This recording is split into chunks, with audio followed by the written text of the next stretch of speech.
Let's get straight to it. Do you like soundtracks? Do you like vinyl? Do you like art? Review done.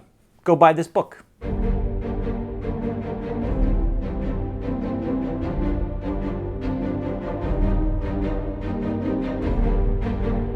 Welcome to Popcorn and Vinyl, the show dedicated to films, film score, and vinyl. And on today's episode, it is a very special, unique episode because it is my very first and probably only ever book report, book review. Now, I am a big coffee table book enthusiast. My bookshelf is just filled with basically adult picture books, mostly related to movies. Recently, Mondo released a book I didn't realize I needed until they released it. Here it is, The Art of Soundtracks by Shafeek and Spencer Hickman, the two head honchos over at Death Waltz Recording and Mondo.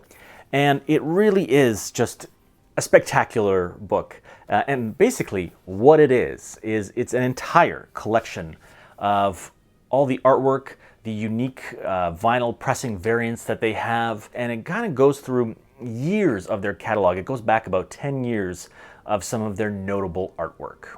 If you're not familiar, Mondo is a kind of pop culture based company. They do all kinds of stuff like posters, collectibles, and they started a record label. And for the better part of the last decade, they have been releasing some spectacular releases, and they are one of my favorite record labels. Now, and when I saw that this book came out, I was incredibly excited because there's so much in this book it's just dedicated to me and people like me, probably someone like you if you stumbled upon this video. Now, during their run, they have released some incredibly impressive albums, and because of that, they've built up kind of a cult-like following, and I am a proud member of said cult. And really, it's an encyclopedia of stuff. There's releases in here that I didn't even know existed just because it was never on my radar. I really only discovered Mondo a few years ago. I think my first purchase with them was the Jurassic Park soundtrack. And because of that, I missed out on many, many older releases that are now very hard to find, extremely expensive, and probably will never be pressed again. So having the ability to go back and look at that catalog and see some of those old ones that I missed, it's nice to have that in some way. As I mentioned, this book is a visual encyclopedia of, their last 10 years of their work that they've put out. It includes the kind of the front jacket designs, gatefolds, custom variants, all kinds of great stuff that is just great to look back on and see some of the artwork they have created over the years. Now we can pause here if you want to just go ahead and go buy one, but if not, we'll carry on with me talking more about this book that I love so much. Now, the book features a wonderful foreword by Michael Giacchino, one of my favorite composers, and he kind of reminisces about his youth and how he would grow up listening to records, what the artwork meant to him, especially in some of the soundtracks. One phrase that really stuck out to me was each cover was a gateway into that theatrical experience. And I think that's something that Mondo captures time and time again with their artwork. One thing that's so special about what they do is they take a look back at the movie. They kind of find the essence of the film and distill that into artwork that is so creative and so unique, apart from all the kind of marketing materials that were made for the film. And that phrase by Michael Giacchino, that really stuck with me because when I was growing up, obviously I was a big movie fan, and I was kind of the same way where I would fill, like my bedroom, every square inch was filled with movie posters and something related to movies. And to me, that was a way of kind of living in the world of those films. And that's kind of what the artwork that Mondo has been doing has been given me over the years as well. It's a way to get kind of back into the film in an imaginative, creative way, and with different artistic styles as well. Because I've said before, I don't always love the artwork that they have for the covers that they choose. There's certain styles that just are not to my personal taste, but they work with enough artists over time that there are a lot that are really special and awesome to me. And I know those other ones that maybe I don't like as much, other people really enjoy that style. So I'm glad that they're able to get something out of it. And having all of that distilled in this collection, it's just an incredible piece to hold in your hands and look through. Now, the art direction in the book is stellar, and it's really well done, because I thought when I first saw it, it really was just going to be like record cover and picture of the vinyl record. And I think over time that would get a little bit boring. They're really able to create a kind of a constant, interesting experience as you're flipping through the book. Sometimes it's the cover, sometimes they feature a gatefold on one page or across a 2-page spread. In some cases, when there is an interesting vinyl variant where they have like 2 different types that were released with that record, they'll show both of that. And just, they kind of keep mixing it up and keeping it fresh, which is good. And even for every single record, they didn't show everything. For some, they just have the front cover, which is kind of sufficient to give you kind of what you need from that release. And others, they show much more because that record, maybe that one was a little bit more special or just had more unique artwork created for it.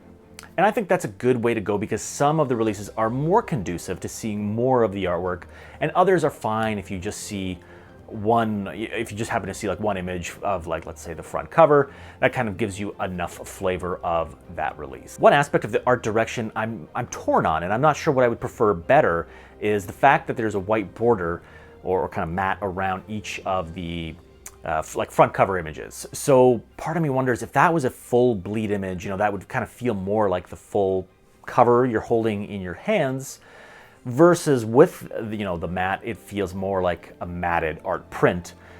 So I'm kind of torn. I could go either way with that. I'm fine with how they did it, but I kind of wonder what it would be like if it was that full bleed image. And part of that, you get a bit of that feeling with the 2-page spreads for some of those gatefolds, where you actually feel like you're holding the record in your hand. The experience of going through the book too is kind of interesting because you come back to these releases that maybe you forgot about because you didn't get your hands on. Depending on when you discovered the label, there might be stuff you didn't even know that they had produced, and it's kind of cool to see some of the old artwork. For some people, there also might be kind of a feeling of like, oh, this is the one that got away. There was a particular pressing that you were after, and maybe it sold out very quickly. And some people might have sort of mixed feelings about that particular piece, but for me, it's nice having those in the book because I could still own a piece of it. Even if I wasn't able to actually get the record, I still feel like I kind of snagged a portion of it. Now, looking at the front cover design, absolutely gorgeous as always. And I like how they did sort of the simulated record. If you look at the actual Mondo logo, it's sort of an embossed image, so you could actually feel a 3D kind of imprint of that. And one of the coolest things is there's these rings around that kind of simulate record grooves. And that was such a nice touch.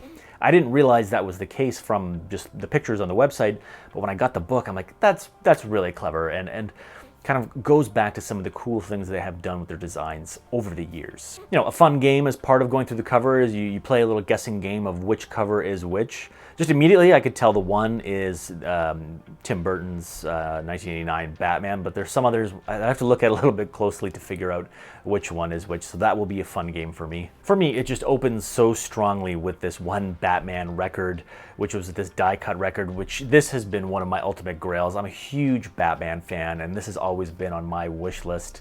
Again, this came out way before I knew about Mondo's existence, so I would love to get my hands on one of these. So I opened this up, and it just already I had certain feelings about the book. Again, the book has really nice presentation. In terms of text and storytelling, there's not a lot to it.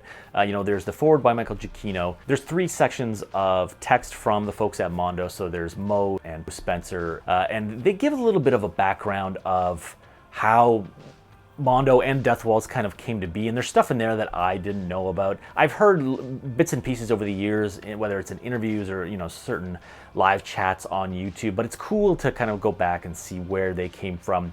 Again, as a fan, it's nice to read that history. Some people may not really care, but for me, it's cool to read some of that stuff. If you're not the reading type, well, you are in luck, because this book, after those first 3 sections, it's just all artwork. So you can just go to town going through each of the pages and enjoying the artwork present inside. So one of the biggest kind of misses and opportunities in the book is what's present, or I guess what's missing.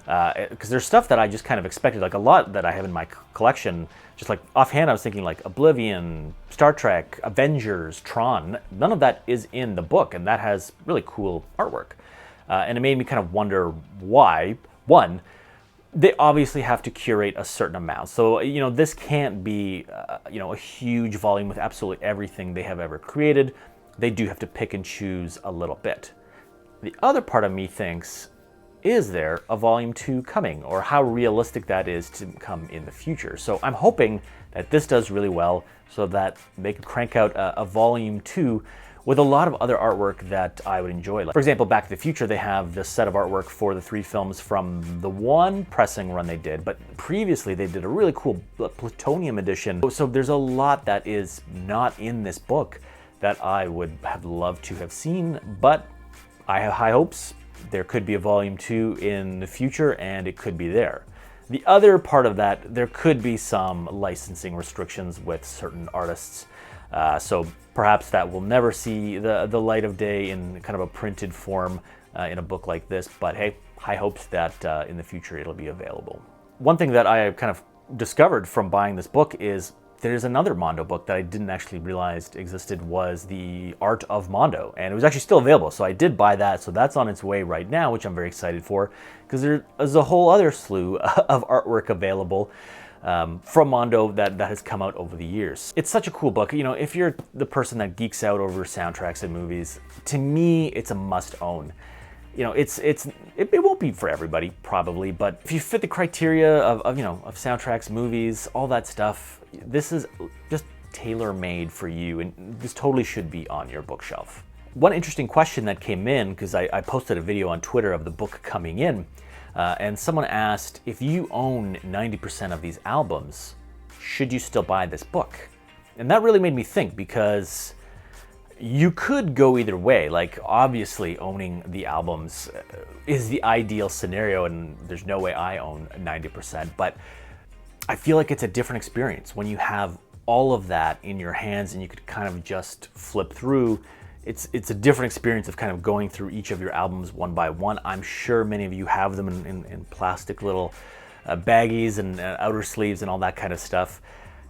So it'd be different picking them through one by one, and part of listening to each record is also that experience. You actually go through that artwork a little bit differently than you would with the book.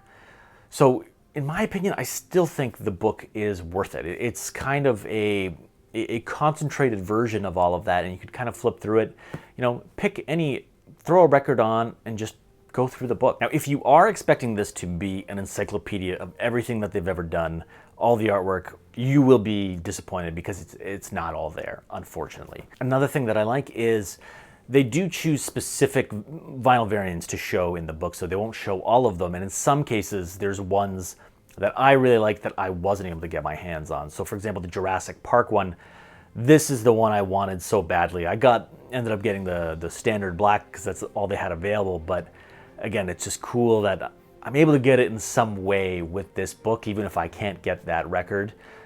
One day I'll track down a copy of that one, but it's cool to have it in some way. So in the end, I'm delighted with this book. I'm so excited to have this. I do hope one day that there is a volume 2. I do highly recommend it. I left some links in the description of where you could buy the book. Right now it is on sale on Amazon. I'm not sure how long that will last. A lot of sellers do a discount when an item is launched so that the item could kind of get a little bit momentum in the Amazon algorithm. So that's probably why it is reduced at the moment. So that won't last forever. So if you're gonna buy it, get it ASAP so you can take advantage of that deal. Right now, I think it's like 38 bucks, an incredible deal for a book like this. So thank you for tuning in to this unique episode of my book report. It had just the right amount of reading for me, like 6 to 8 pages. I could definitely handle that amount. Otherwise, sit back, go through the book, and enjoy some nice records. And if you did get the book, I would love to hear your thoughts in the comments, and if you'd share with others what you thought of the book. Did it meet your expectations? And would you recommend it to others as well? If you like soundtrack related goodness like this book, well, consider subscribing to this channel to see more videos like this in the future. We'll see you next time.